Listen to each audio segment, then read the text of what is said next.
Resep banget ya. Resep banget. Terus Sudah langsung aja.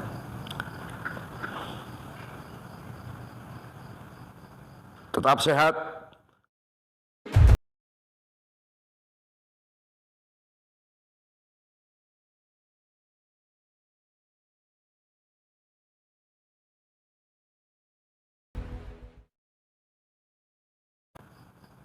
Tetap sehat, penuh semangat, dan berbahaya. Assalamualaikum warahmatullahi wabarakatuh. Swiss pada malam hari ini kita menginjak negeri Swiss. Swiss ini adalah sebuah negara federal berisi 26 kanton di Eropa Tengah yang berbatasan dengan Jerman di utara, kemudian Perancis di sebelah barat, Italia di selatan, Liechtenstein dan Austria di timur. Swiss adalah negara yang sebagian besar wilayahnya terdiri dari pegunungan Alpen. Swiss ini terkenal atau dikenal sebagai negara netral, namun sebenarnya tetap memiliki kerjasama internasional yang kuat. Swiss ini terbagi menjadi 6 dari 26 ini. 6 kanton dari 26 ini adalah kadang-kadang dianggap sebagai separuh kanton karena berawal dari pemisahan 3 kanton. Dampaknya hanya ada 1 wakil dalam Dewan Negara. Ibu kota negara ini adalah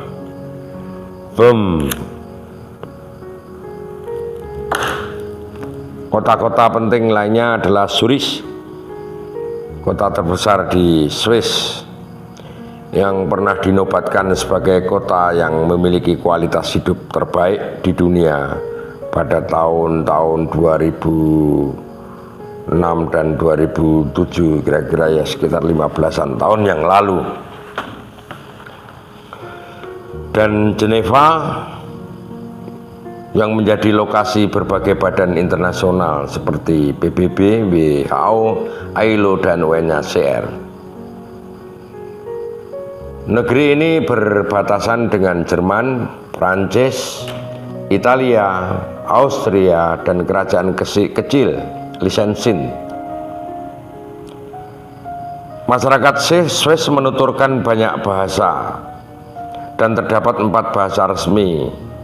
Yang pertama itu Jerman, kemudian kedua Prancis, 3 Italia, dan keempat adalah bahasa Romans yang tidak begitu populer.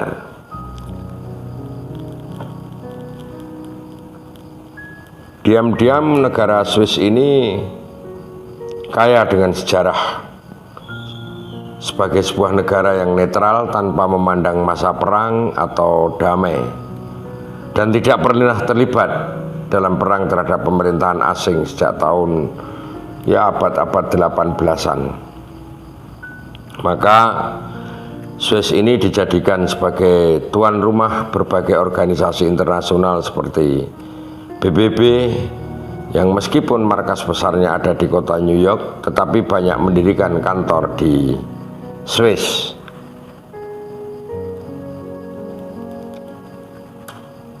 Konon nama Swiss ini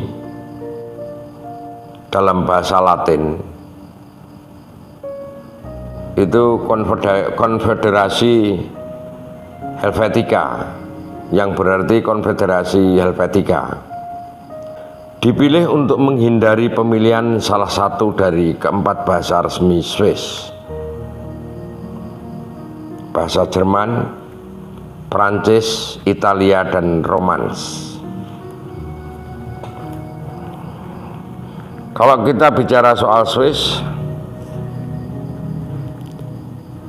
sebenarnya tidak lepas dari pergunjingan kita tentang para koruptor yang konon katanya bisa menyembunyikan uangnya di Swiss, atau yang paling mutakhir adalah banyak para koruptor memakai hasil karya bangsa Swiss, jam Rolex. Ada salah satu cerita pernah saya ngeliat di TV, itu mantan Menteri Kelautan Republik Indonesia itu ditangkap oleh KPK yang waktu itu terkait kasus suap perizinan tambak usaha atau pengelolaan perikanan atau komoditas perairan sejenis lainnya. Itu terjadi kira-kira tahun 2020. Jadi menteri ini baru kira-kira 1 tahun jadi, orang ini baru 1 tahun jadi pejabat menteri. Waktu itu beliau bersama istrinya ditangkap di Bandara Soekarno-Hatta, Tangerang. Nah, tak lama setelah mendarat dari Amerika Serikat,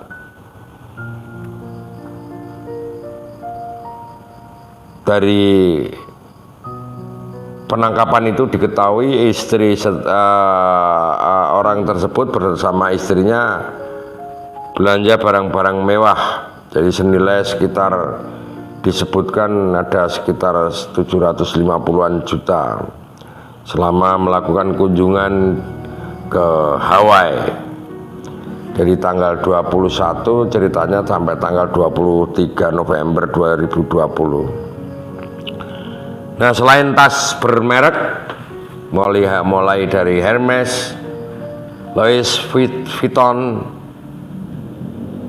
menteri ini juga diketahui membeli jam tangan Rolex bikinan Swiss. Bukti-bukti barang-barang mewah ini ditunjukkan oleh KPK pada saat jumpa pers dini hari. Nah, saya mau sedikit cerita soal sejarah Rolex ini. Sejarah Rolex ini bermula ketika pemuda bernama Hans Wilsdorf itu atau di kemudian hari inilah Hans inilah yang menemukan Rolex. Pindah dari Jerman ke Swiss. Jadi ini memang orang Jerman, kemudian pindah di Swiss. Saat itu nama Rolex belum ada di dalam pikiran Hans atau Hans Wilsdorf. Kemudian sewaktu mereka pindah di Swiss, Wilsdorf ini mendapatkan pekerjaan di sebuah perusahaan yang notabene core-nya itu pengekspor jam tangan. Nah, salah satu pusat industri orologi di Swiss. Kemudian ia pindah ke London, Inggris, dan mendirikan sebuah perusahaan dengan spesialisasi distribusi alat penunjuk waktu pada tahun 1905.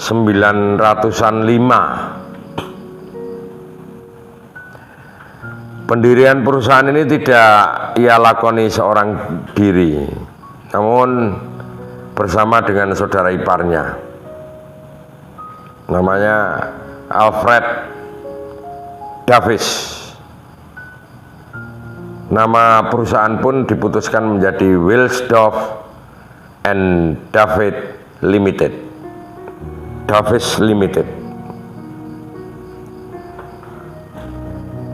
Perusahaan ini berfokus untuk merakit dan memasarkan jam tangan menggunakan karya yang diimpor dari Swiss. Nah, saat itu sebagian pria masih memakai jam tangan atau arloji saku besar, dan dia mulai membayangkan tentang jam yang dipakai di pergelangan tangan. Ini sejarah pada awalnya bagaimana orang itu memakai jam tangan. Dia pakaikan di pergelangan tangan. Pemikiran ini terpintas karena saat itu jam tangan memang belum begitu akurat. Tapi Wilsdorf ini memprediksi bahwa jam tangan bukan hanya akan menjadi elegan, tetapi dapat diandalkan. Nah, untuk meyakinkan masyarakat tentang keandalan dari jam tangan ini yang inovatif ini dan tangguh dia ciptakan, ia melengkapinya dengan mesin jam yang kecil dan berpresisi tinggi yang diproduksi oleh perusahaan pembuatan jam Swiss di Biene. Wilsdorf ini mengatakan bahwa dirinya sendiri ini mencoba mengombinasikan semua abjad dengan cara apapun untuk mencari nama merek dagangannya. Nah, dia sempat mengatakan kira-kira begini, saya berhasil mendapatkan beberapa ratus nama, tetapi semuanya terkesan kurang cocok. Suatu pagi, tambahnya, saat saya sedang mengendarai kereta kuda di sepanjang Capside di London, tiba-tiba saya mendengar bisikan Rolex. Begitu gumam dari pemuda berkebangsaan Jerman ini. Nah, alhasil Wilsdorf datang dengan nama merek Rolex dan mendaftarkan nama tersebut sebagai merek dagang pada tahun 1900-an. Nah, selanjutnya Wilsdorf ini mulai membuat jam tangan yang gagah dan modis menurut dia. Tetapi di kemudian hari ternyata memang benar bahwa jam tangan Rolex ini menjadi simbol masyarakat The Hague.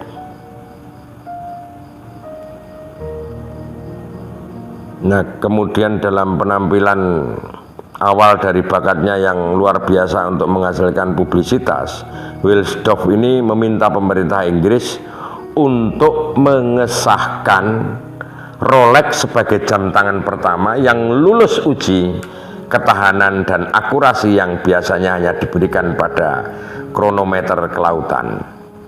Nah, kemudian perusahaan berganti nama menjadi Rolex Watch Company Limited. Itu pada tahun 1915.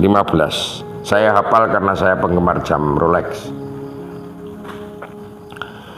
Menilai usahanya beranjak semakin besar, Rolex membuka kantor di Jeneva pada tahun 1919-an dan menjadikan kantor ini menjadi sebuah kantor pusat. Wilsdorf pun mengadopsi nama perusahaan berbahasa Prancis, Montreux Rolex. Umumnya suatu merek ini kan memiliki logo yang ikonik. Nah, Wilsdorf ini pun mendaftarkan logo mahkota berduri sebagai merek dagangnya tahun 1925. Kemudian pada tahun 19 tahun kemudian perusahaan ini, perlu teman-teman ketahui, memperkenalkan jam tangan Rolex model Oyster, kedap air dan kedap udara, pemuntir otomatis pertama. Jadi ini tidak perlu setiap pagi kita muter-muter. Dan diikuti 5 tahun kemudian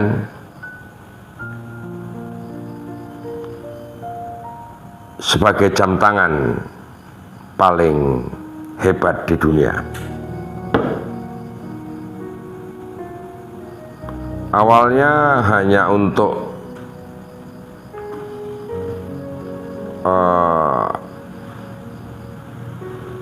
PNS di negara tersebut, hingga picu protes buruh pada tahun 1927-an.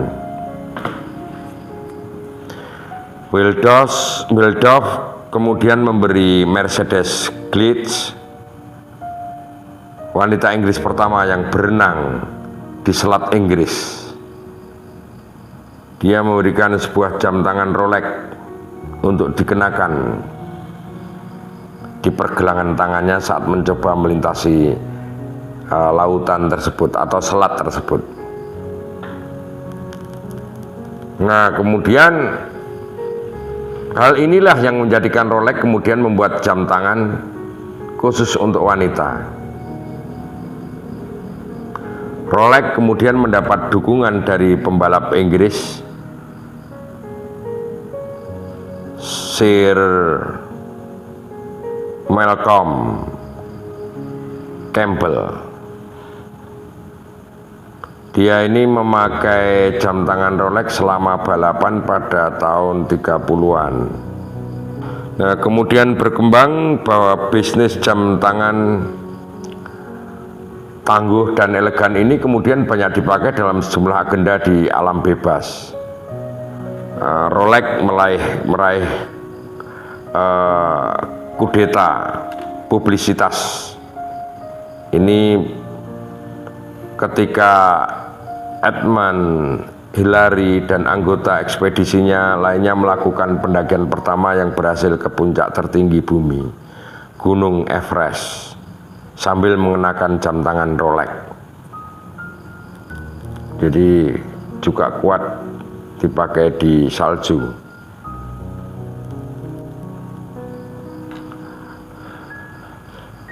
Perusahaan juga membawa lini jam tangan yang lebih murah yang disebut Tudor, yang diperkenalkan pada tahun 50-an. Nah, tetapi Rolex memperkenalkan Milgauss, sebuah jam tangan yang terutama tahan terhadap magnetisasi, sebuah fenomena yang dapat mengurangi keakuratan. Nah, jam tangan ini selain tangguh di medan tekanan tinggi, ketika Batiscaf turun ke perairan terdalam di planet ini, di Palung Mariana kalau nggak salah. Jadi sebuah Rolex yang dibuat secara khusus dengan kristal gelembung tebal, sangat tebal gelembung. Kristalnya sangat tebal. Ini dipasang ke lambung kapal dan ditemukan dalam keadaan berfungsi setelah kapal itu muncul kembali pada tahun 1960, jadi sekitar 5 tahunan. Nah, lebih dari setengah abad perjuangan Wilsdorf membesarkan nama Rolex.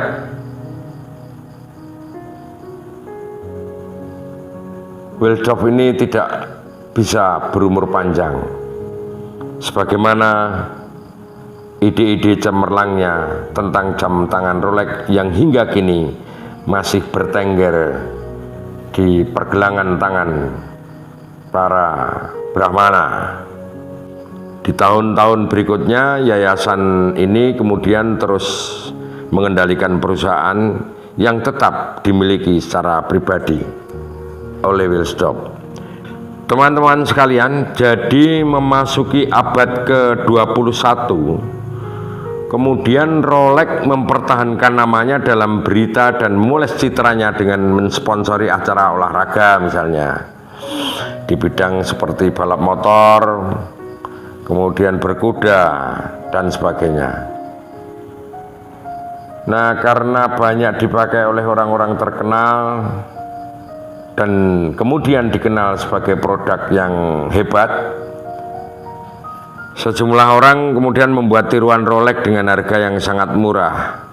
Jadi pada tahun 2002 lah kira-kira, sebagai tanggapan atas pemalsuan yang meluas, Rolex ini mulai memasang dagang mahkota pada kristal arlojinya sebagai perangkat keamanan. Jadi ciri-ciri asli atau tidaknya itu pada mahkota, pada kristal jam tangannya itu.